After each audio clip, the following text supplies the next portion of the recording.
magandang umaga mga kapatid sa pananampalataya. Muli po kayong hinahalina namin upang makinig ng mga ebanghelyo ng kaitasan upang ipaunawa sa atin ang unang sugo sa ating kapanahunan ang mga hiwaga ng sinasabi ng banal na kasulatan at ng gustong may pahiwatig ng Diyos sa ating kapanahunan. Mga kapatid sa pananampalataya, bagamat tayo ay may kani-kaniyang pananampalataya, tatapwat iisang Diyos ang ating sinasampalatayanan at tinatawag. Ang may pakinig ay makinig sa sinasabi ng unang sugo at kayo'y manumbalik sa tunay na reliyon at sa tunay na Diyos na buhay. Magandang umaga.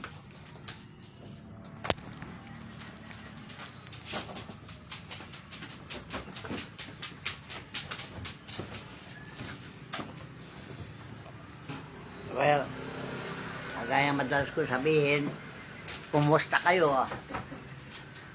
Nasa mabuti pa kayong kalagayan? O nangamatay na kayo, nalibing na kayo? Alright. Alalahanin nyo, ang mga hula ng Biblia, nagaganap na. Sinabi ko sa iyo, mga unang Facebook ko, pagbalik na tayo sa Diyos.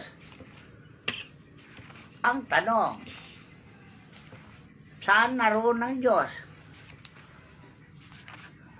Ang idaral ni Jesucristo ay yung Ama namin, di ba? Manalangin na tayo ng ganito, sabi ni Kristo. So, alam Ama namin, nasa langit ka, sambahin ang ngalan mo. Dumating nawa ang kaharian mo. Sundin ang loob mo. Kung paano sa langit, ganoon din sa lupa. Hindi ba yan ang tinuro ni Kristo panalangin? So, sundin natin kanyang kalooban.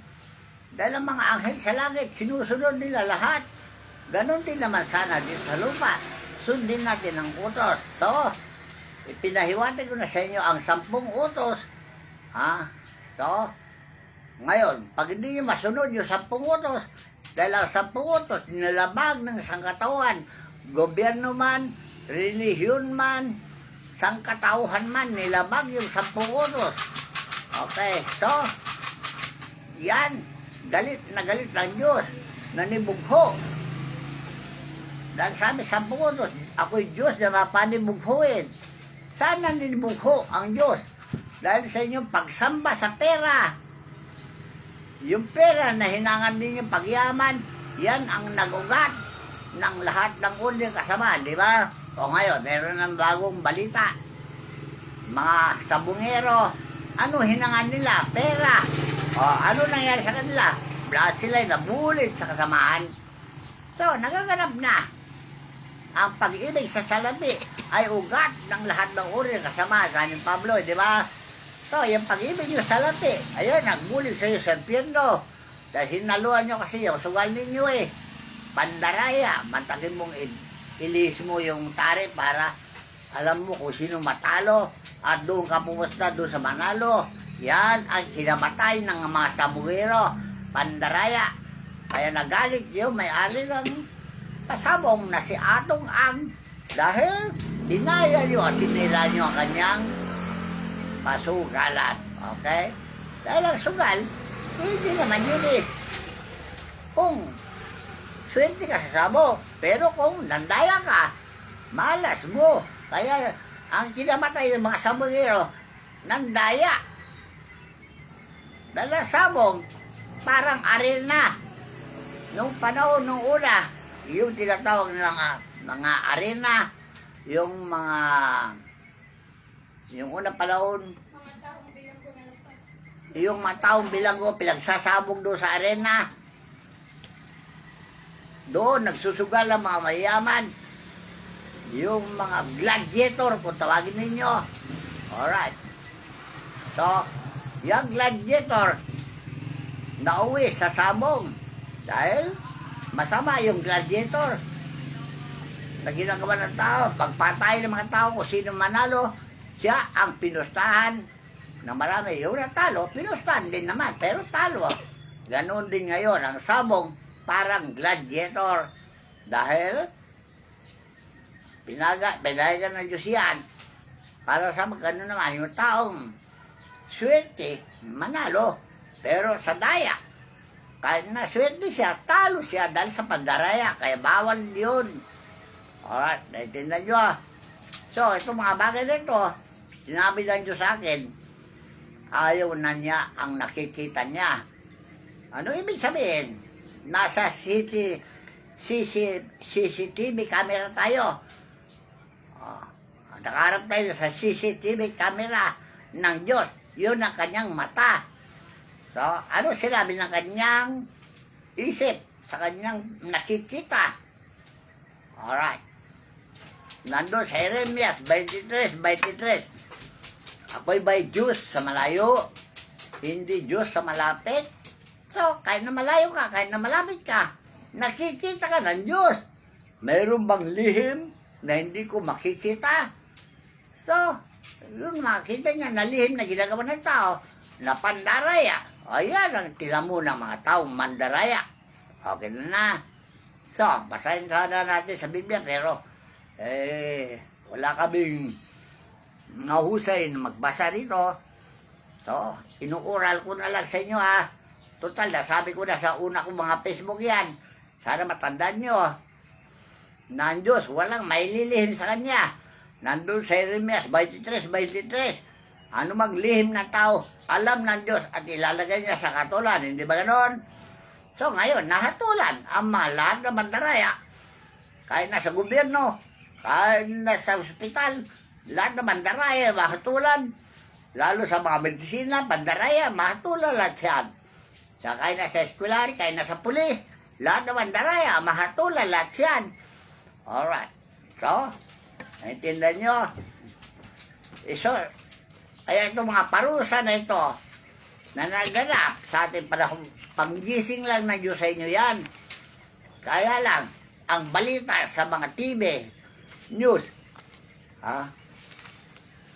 yung sinasabi nila, pangkaliriwan lang daw yan, disaster, natural disaster lang daw yan. So, fake news ang sinasabi ng mga TV, natural disaster. Hindi natural yan. Galit ni Kristo. Nandun sa pangalawang Tesalonica, 1:7-9. Galit na galit siya sa nakikita niya na ginagawa ng tao. Bagamat binigyan niya ng tao pagkataon, mabuhay sa ibabaw lupa, para piliin niya mabuti at masama, di ba? Nandun sa Awit, Kapitulo 1, ang mabuti at masama ay pinagpares. Ngayon, ano napili nyo? Kayo mga namatay, masama. Hindi nyo napili, mabuti, para kayo'y pagpalain. So, ito mga bagay nito, sinabi ko na sa inyo sa mga Facebook ko eh. Paalala ulit na makinig kayo. Dahil hinayang ko na katotohanan, ako ay nagpapalo-up lamang sa mga sinabi ko. So, panuorin nyo mga Facebook ko. Dahil nandun lahat ng pagsasaysay ko ng buong katotohanan. Kaya sabi ni Pablo, ako'y wala ng kasalanan sa dugo ng mga tao. Dahil hindi ko kinait ang pagsaysay na buong kapasyan ng Diyos. Ganun din ako. Lahat ng kapasyan ng Diyos, sinaysay ko na sa inyo. Kaya wala lang akong kasalanan sa inyo kung mamatay kayo. Dahil yan nakasulat sa Biblia kay Ezekiel 3:18. Kung di ko kayo palalahanan para manumbalik sa Diyos, para maligtas kayo, pag hindi ko ginawa yon, magkasala ako pag kayo mamatay. So, kagaya na sinabi ni Pablo, ganun din na sinasabi ko, wala akong kasalanan kung kayo'y mamamatay. Dahil, inaalala ko na sa inyo ang buong kapasyan ng Diyos na magbalik loob na tayo sa Kanya dahil hinintay niya tayo. Dahil lahat ng tao, anak niya. Kaya lang, yung kaligtasan, ibinigay niya sa anak niyang si Jesus upang yun ang magturo sa atin ng kabanalan para makabalik tayo sa Diyos dahil siya ang daan na binigyan ng Diyos. Pero ng panahon niya, pinatay nila si Jesus. Kaya kung kayo ang angkan na pumatay kay Jesus, kasali kayo dyan. Tandaan nyo kung sino ang relihiyon, angkan na pumatay kay Jesus, kasali kayo lahat dyan. Tandaan nyo, dahil sinusunod nyo yung patakaran nyo ang angkan na pumatay kay Jesus. Lumiwalay kayo sa kanila kung maaari lang. Dahil yan, sinabi ni Pablo, kung may nagtuturo ng kakaiba sa kanyang tinuturo, hiwalayin nyo sa kanya, hiwalayin nyo yan. 10:12 ng Roma. So, kung mayroon nagtuturo ng turo na hiwalay sa turo, aral ni Kristo, hiwalayin nyo yan. Dahil ang aral ni Kristo, matuwid. Biblia yan. Yan ang aral ni Kristo. Huwag nyo babawasan. Huwag nyo daragdagan ang nakasulat diyan. Tandaan nyo ha. Pag dinagdagan nyo, dagdagan ng Diyos ang parusa sa inyo. Pag binawasan nyo, babawasan na naman ng Diyos ang bahagi nyo sa karera ng langit. Okay? So, kagaya na sinasabi ko sa inyo, madalas, marami ako sasabihin, pero hindi nyo manawan. Dahil hindi lang ng tao ay makaunawa ng katotohanan. So, pag-alalan nyo mabuti. Balikan nyo yung mga Facebook ko. Kaya lang, yung mga unang Facebook ko, dinilit. Okay. Sasabihin ko na sa inyo sana kung anong nangyari. Pero magaling na naman sa akin ang Facebook. Alright. I-delete na naman ako. Mangyayari yan. Dahil maraming taong hindi maaaring tumanggap. Hindi kayang tumanggap sa aking mga panalita. Dahil ang aking pananalita, matalim. Tumataga yan, nananakit yan. Pero mabuti yung tao na nasaktan pero hindi masisot kamukha ni David. Si David ay pumatay pero nagsisi, ang ginagalitan ng Diyos at tinanggap niya. Ano sabi ni David? Kawatayin mo lang ako. Yan ay bitamina ng aking buto.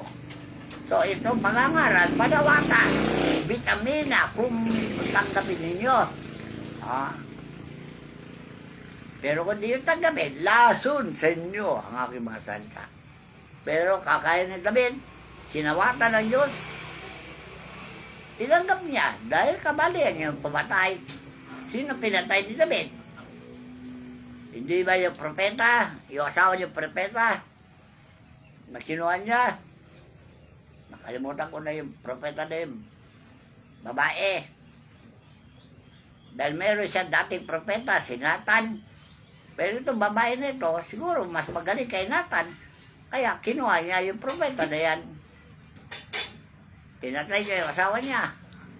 So nagsisi David sa pagpatay niya. Pinatawad naman ng Diyos. Dahil tinanggap niya na siya ay pumatay. So, sinuwatan ng Diyos, tinanggap niya. At lalo nagpapatuloy ang kabutihan ni David. Alright? So, hindi mo naman sinabing, papatay-patay kayo. Pag hindi kayo marunong magsisi, wala kayong kapatawaran. Ang pagsisisi, lagipan nyo na mabubuti gawa para patawarin kayo ng Diyos. Pero magsisi kayo, hindi nyo lagipan na mabubuti gawa. Hindi nyo mapagtakwan ang ginawa yung kasalanan. Ang mukha ni Ong, na sinasabi yung whistleblower, kasapakat sa pagpatay ng mga sabungero nasa harapan ng hukuman ng tao ngayon. Pero kung di alam litisin ng tao yan, Diyos ang liliti sa kanila. Okay? Uusig sa Kanya. Okay? So, sana maintindihan nyo sinasabi ko. Dahil lahat tayo harap sa hukuman ng langit. Kung may hukuman kayo sa lupa, may hukuman kami sa langit. At tayo lahat ay harap sa hukuman na yan. Tandaan nyo ha. Nandiyan sa Roma, nandiyan sa Hebreo, hukuman ng Diyos. Kaya ang simbolo ko, nandiyan o, hukuman ng langit. Ano ka nakalagay dyan? Justice for peace. Ano nakalagay doon? La Corte Celestial. Ibig sabihin niya, La Corte, hukuman ng langit. At mayroon siyang hustisya para sa kapayapaan. Pero ang hustisya nyo, hindi makapagdulot ng kapayapaan. Dahil ang hustisya nyo, walang hipin. Alright. So, kung hindi nyo maintindihan sinasabi ko sa inyo, kagaya madalas ko sabihin, magtanong kayo at sasagutin ko kayo. So, Ito lamang masabi ko sa inyo, bilin ng Panginoon, manumbalik natin sa Diyos. Reconcile to God, yan ang ibig sa English. Si Pablo, yan ang binigyan ng Diyos ng karapatan para sa kasunduan. Makikasundo na kayo sa Diyos. Gaya din ang ginagawa ko. Pinagpapatuloy ko lang ang Ebanghelyo na tayo makikasundo na sa Diyos para tayo ay mabuhay na mapayapa. Dahil ito ang upan ng Diyos sa Jeremias 23. Ay, Jeremias 1:18. Kahit na makapal pa sa mukha nyo ang kasalanan nyo, patatawarin kayo ng Diyos. Kagaya ni Pablo, pumapatay ng tao, pinatawan ng Diyos. Biniyagin niya. Kaya hintayin pa ninyo pagbihag bago kayo magsisi. Kagaya ni Pablo, anong pagbihag ni Jesus kay Pablo? Binulag niya si Pablo. Mabuti kung bulagin lang kayo, baka patayin kayo. So, yan ang mga katulad ng Diyos sa mga tao makasalanan. Whether mamatay ka o bihagin ka, kamukha ni Pablo, binihag lang niya. Kaya Pablo, hinamin niya na siya ay bilanggo ni Kristo. Dahil nung una pa panahon na humarap si Pablo kay Jesus, gusto niya buhay na walang hanggan. Ano sinabi ni Jesus? Ipagbili mo lahat mong pag-aari at ibigay mo sa mga mahirap at sumunod ka sa akin. Ayaw ni Pablo na maging alagad ni Kristo. Kaya tumutol siya hanggang sa bihagin si Pablo sa daan ng Damasco. Di ba sinabi ko yan sa Facebook ko?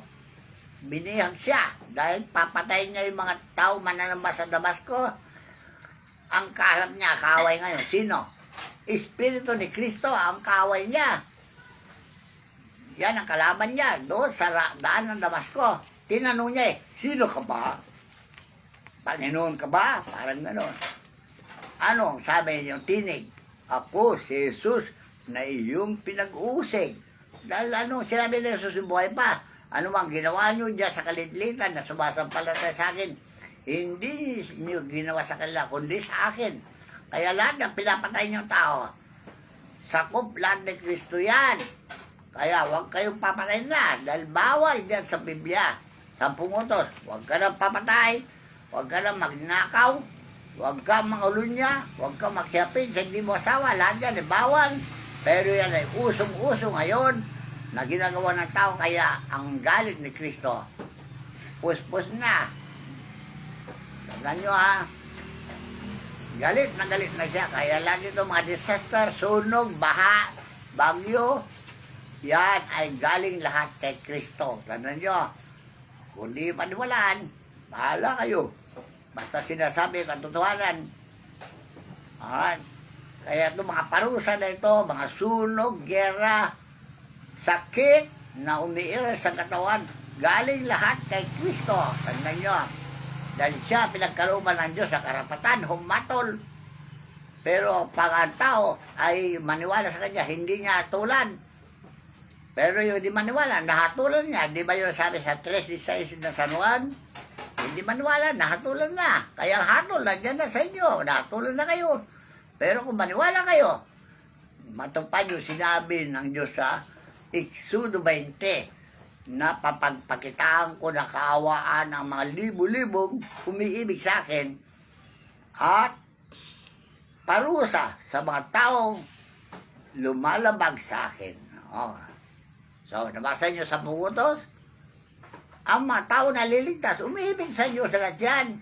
Pero yung namamatay, kaaway ng Diyos agad yan. Okay, maliwanag ba?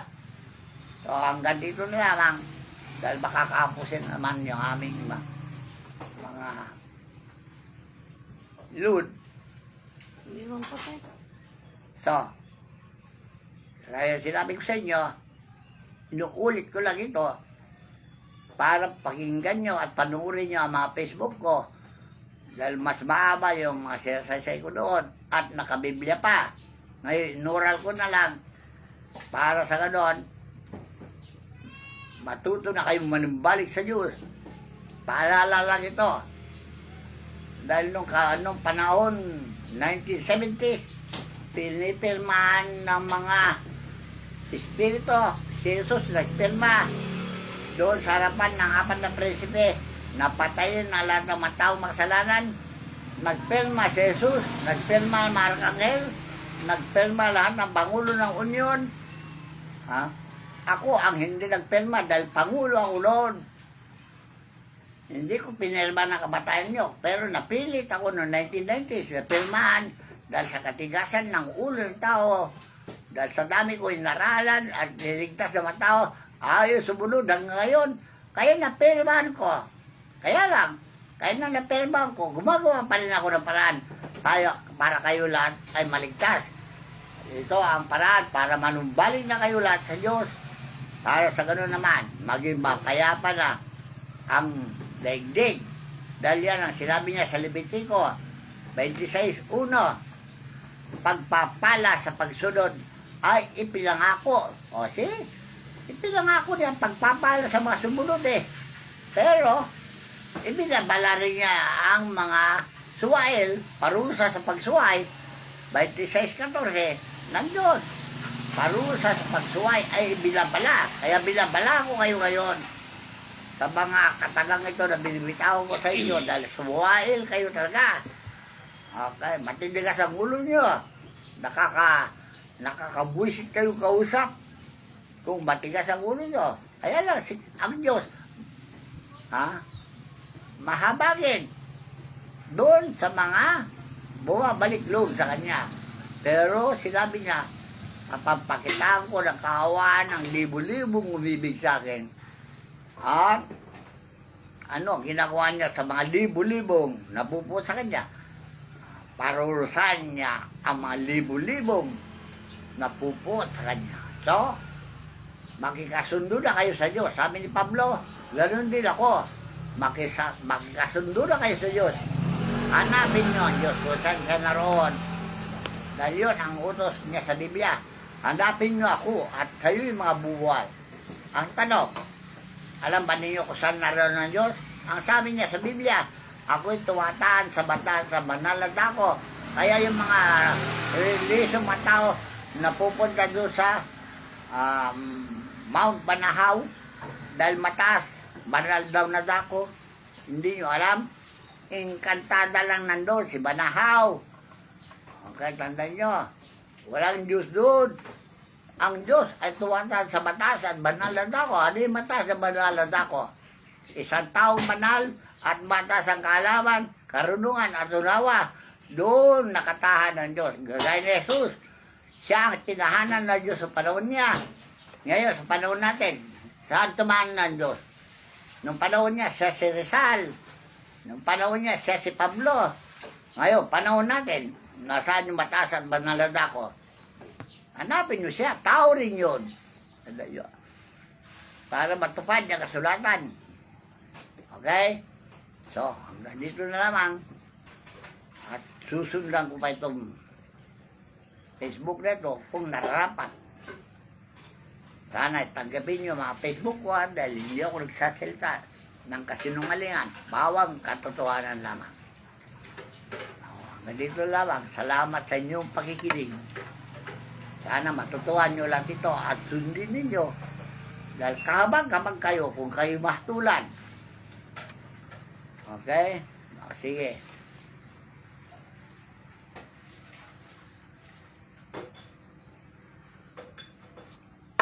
Hanggang dito na lang po. Maraming salamat po sa pakikinig.